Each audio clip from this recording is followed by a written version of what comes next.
Assalamualaikum warahmatullahi wabarakatuh.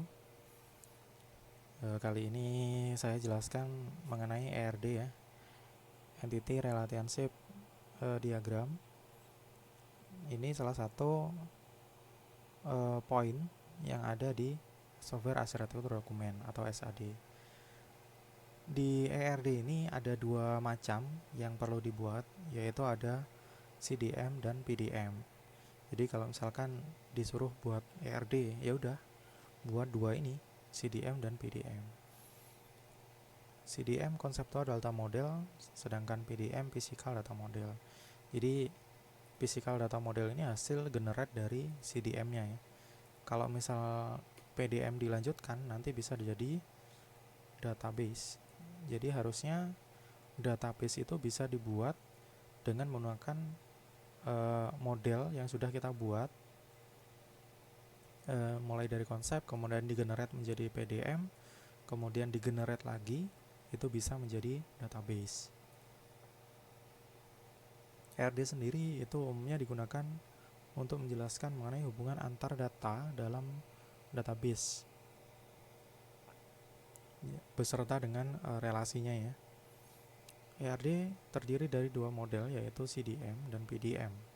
CDM Conceptual Data Model, yaitu model yang dibuat berdasarkan refleksi data di dunia nyata, terdiri dari koleksi objek dasar yang dinamis, yang dinamakan entitas atau entity, serta hubungan relasi antara entitas-entitas tersebut. Jadi CDM ini konsep awal ya. Kita sudah menganalisis data yang ada di lingkungan apa aja, kemudian kita jadikan satu data atau satu objek. Oh, ini entitas atau objek mahasiswa. Entitas mahasiswa atau objek mahasiswa ini isinya ada nama, ada NIM, ada jenis kelamin, ada dosen wali, kemudian ada kelas, ada prodinya apa. Nah, itu dalam satu kesatuan entitas. Nah, kemudian dijelaskan juga relasinya, ini hubungan mahasiswa ini berhubungan dengan tabel apa aja, entitas apa aja. Misal mahasiswa ini terlibat ke tabel KRS, terlibat ke tabel perwalian, terlibat ke tabel KHS, terlibat ke tabel, kalau mahasiswa hampir semuanya ya. Jadi itu relasinya digambarkan semuanya. Nah, kemudian setelah jadi konsepnya, baru kita generate menjadi physical data model atau PDM. Jadi PDM merupakan hasil generate dari CDM, yaitu model yang menggunakan sejumlah tabel untuk menggambarkan data serta hubungan antara data-data tersebut. Jadi mirip dengan CDM, cuma nanti ketika digenerate nanti kelihatan ya, di situ ada mana yang primary key, mana yang foreign key. Jadi keterkaitan data atau tabel itu semakin jelas. Nah, tool yang bisa dipakai ini ada Power Designer. Power Designer ini punyanya IBM kalau nggak salah ya. Jadi silahkan di download aja nanti aplikasinya, dan saya upload sih nanti kalau ada yang butuh di e-learning. Nah, ini gambar contoh dari ERD. Yang kiri ini ada CDM, yang kanan ini ada PDM. Jadi di sini belum terlihat. Misal di sini ada tabel mahasiswa.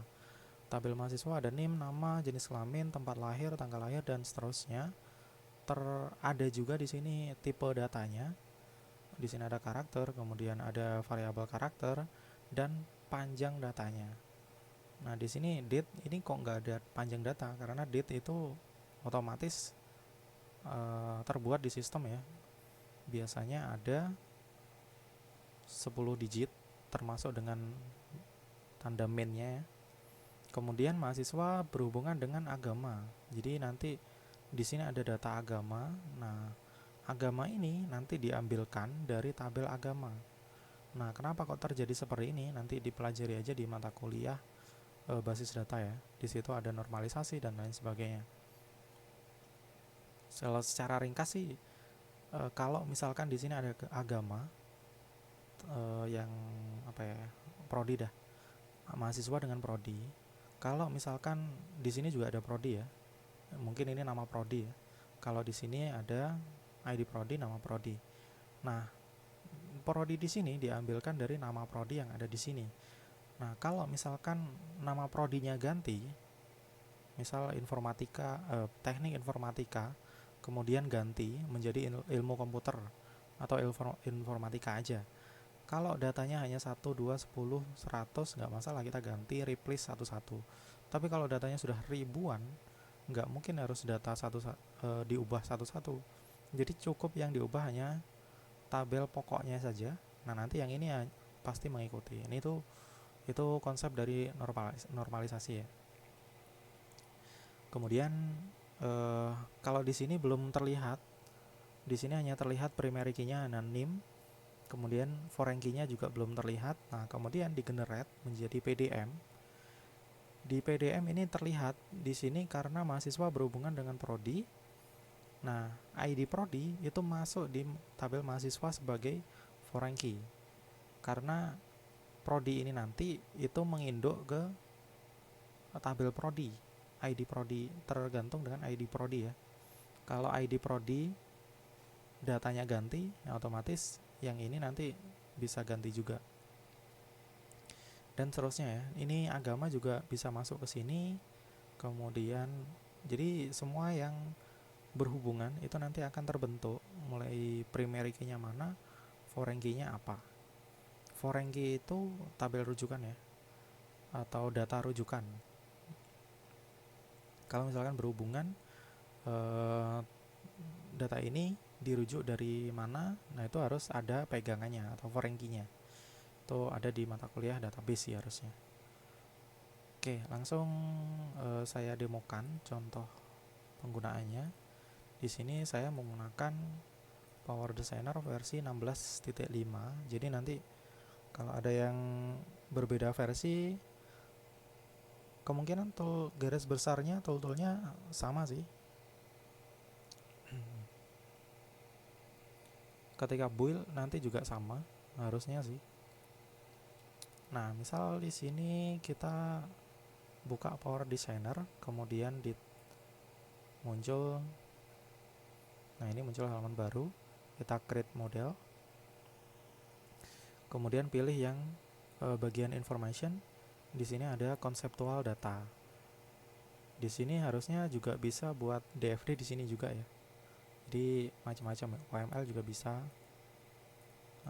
Kita pilih yang conceptual. Jangan physical dulu ya. Jadi kita buat CDM, nanti di-generate jadi PDM. Oke, kita pilih conceptual data, kemudian oke. Nah, di sini halaman kosong ini kita bisa buat entitas apa saja. Jadi di sebelah kanan ini ada toolbox. Di toolbox di sini ketika di highlight dia muncul ya entitas. Kemudian misalnya ini saya klik, nah tinggal ditambah-tambah aja sih. Ada berapa entitas? Nah, misal di sini ini ada tabel user. Terus kemudian ada atribut. Atribut ini isinya apa? Kok user ya? Misal mahasiswa ya, langsung aja. Tabel mahasiswa. Atributnya di sini ada name misalkan. Kemudian tipe datanya apa? Nah, tipe data itu bisa diklik aja ya di sebelahnya. Kemudian di sini banyak sekali tipe data yang bisa dipilih. Misalkan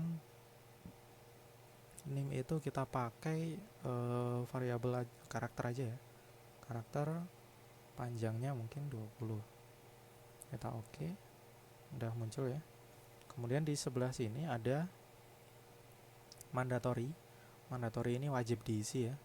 Kemudian ada primary identifier atau primary key. Jadi kita centang yang name. Asumsinya adalah name ini kita jadikan primary key di tabel mahasiswa. Otomatis yang mandatory tercentang ya karena dia primary key. Kemudian kita buat lagi ada nama mahasiswa. Kemudian ini tipe datanya harus telaten sih.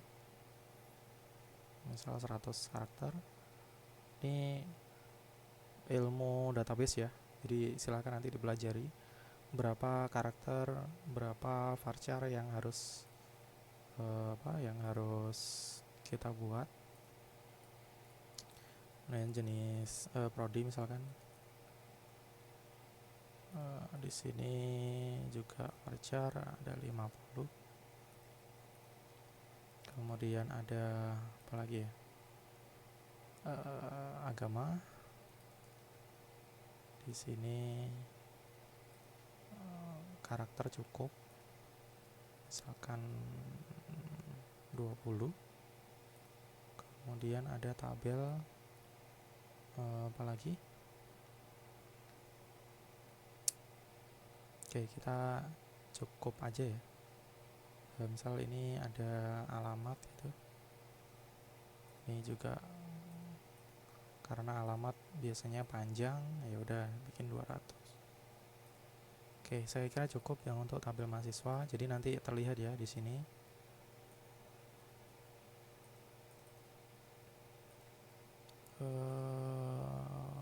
Oke. Kemudian saya entitas kedua ini ada prodi, tabel prodi. Isinya ada kode prodi ya. Nah, ini hati-hati ya, kalau pakai spasi dia nggak bisa harusnya. Oh, bisa ya.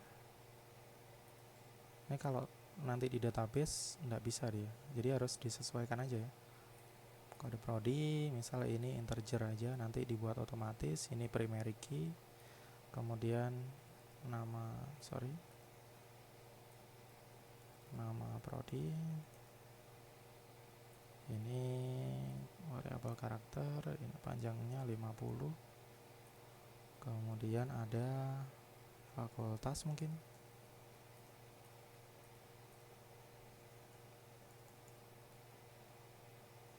Fakultas juga varchar, ini panjangnya 50 mungkin. Terus udah aja ya. Terus ini ada tabel fakultas. Mungkin kalau di prodi ada kaprodi, ada sekprodi, tinggal ditambahkan aja ya ID fakultas. Ini saya buat integer juga. Nanti saya bikin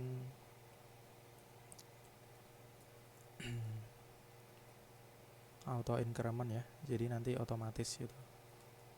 Kalau integer nama fakultas, ini karakter cukup pakai 50. Oh, sorry. Nah, cukup ya.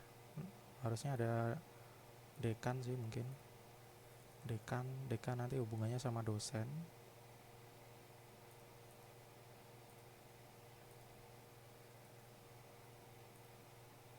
Oke, ini ID kita jadikan primary key juga. Kemudian entitas yang ketiga, keempat, ini ada apa tadi? Agama ya. Atau mungkin dosen ya. Dosen. Oh, sorry. Agama aja deh. Kalau dosen nanti tambah panjang. Ini ada ID agama.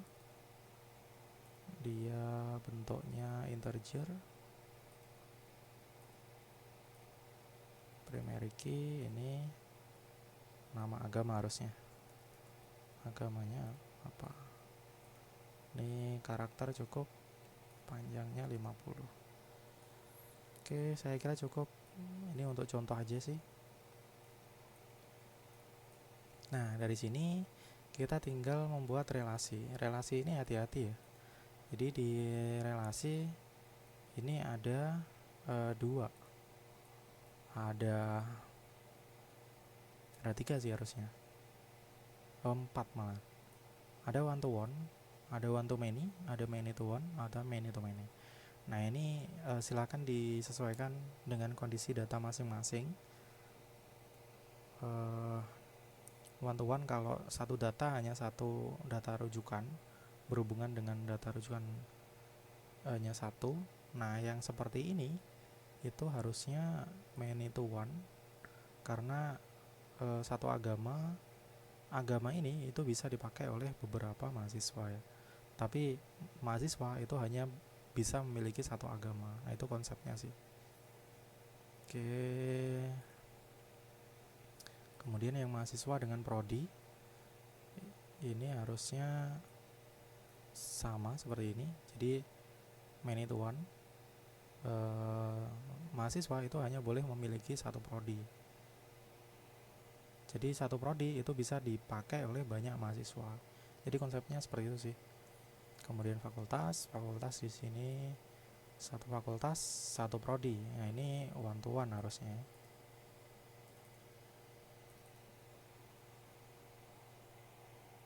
Atau sorry. Satu prodi itu bisa dipakai satu fakultas itu bisa banyak prodi, harusnya many to one. Oke. Ini kalau misalkan ditulis relasinya apa itu bisa ya. Ini relasi agama. Nah, nanti bisa mudah dikenali ya. Ini relasi prodi. Ini relasi fakultas. Ini untuk mengenali aja sih, nanti biar gampang.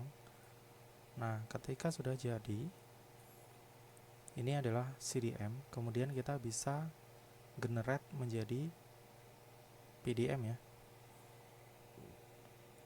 Jadi di menu tool, kemudian pilih yang generate physical data model. Jadi dipastikan dulu ini datanya sudah benar ya. Jadi kita pilih yang create generate new physical data model. Nah, ini di DBMS kita bisa pilih kita based on apa nanti database-nya. Apakah pakai Sybase IQ atau pakai MySQL atau pakai SQL Server. Nah, itu kita bisa pilih ya, atau pakai IBM. Nah, misalkan saya pilih yang MySQL 5.0. Nama bisa kita sesuaikan. Kemudian saya pilih OK. Oh, sorry.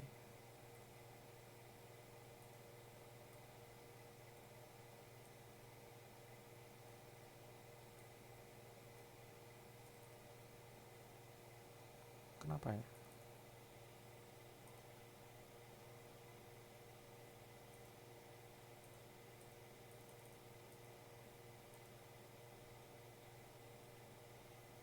Oh, namanya nggak boleh ada yang sama.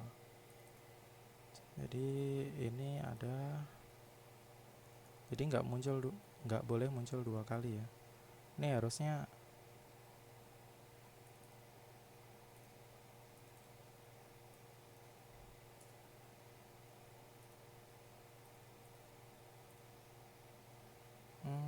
sudah error ini.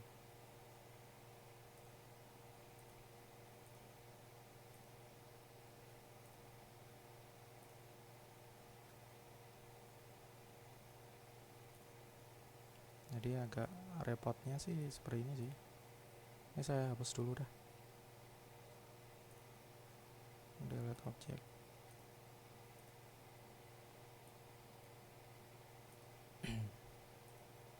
Entitas agama. Sorry, ini TBL agama aja ya. Nah, di sini ada ID agama, ada nama agama. Oke, di sini integer oke. Ini primary key. Kemudian ini karakter, ini 50. Kita coba relasinya tadi ini to one.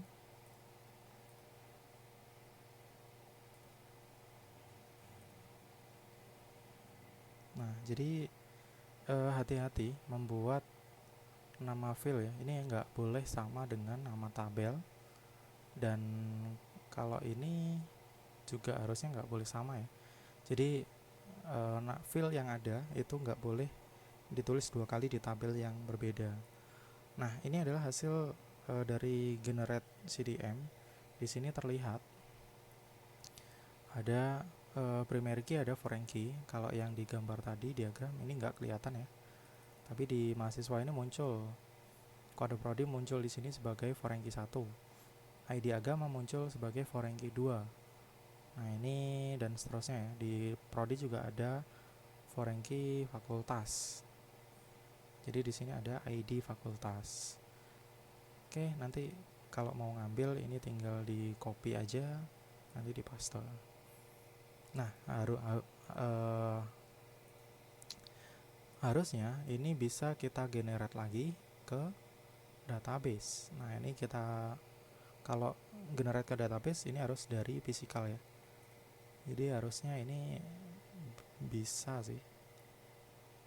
Misal ini siakat.sql ya. Kita klik OK. Apakah berhasil?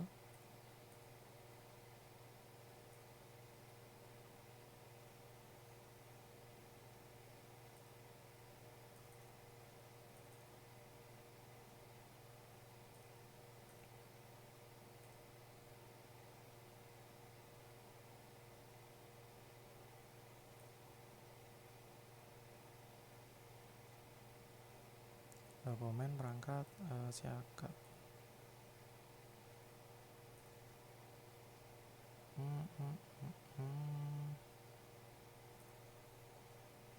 Dokumen nggak ada ya. Dokumen bahan kuliah. Bahan kuliah RPL. Nah ini muncul siakat. Kalau misalnya kita buka, jadi dia muncul ya. Nah ini tabel yang bisa kita pakai sebagai database. Oke, itu tentang RPL. Jadi semoga bisa jadi bahan belajar teman-teman. Terima kasih, semoga bermanfaat ya. Assalamualaikum warahmatullahi wabarakatuh.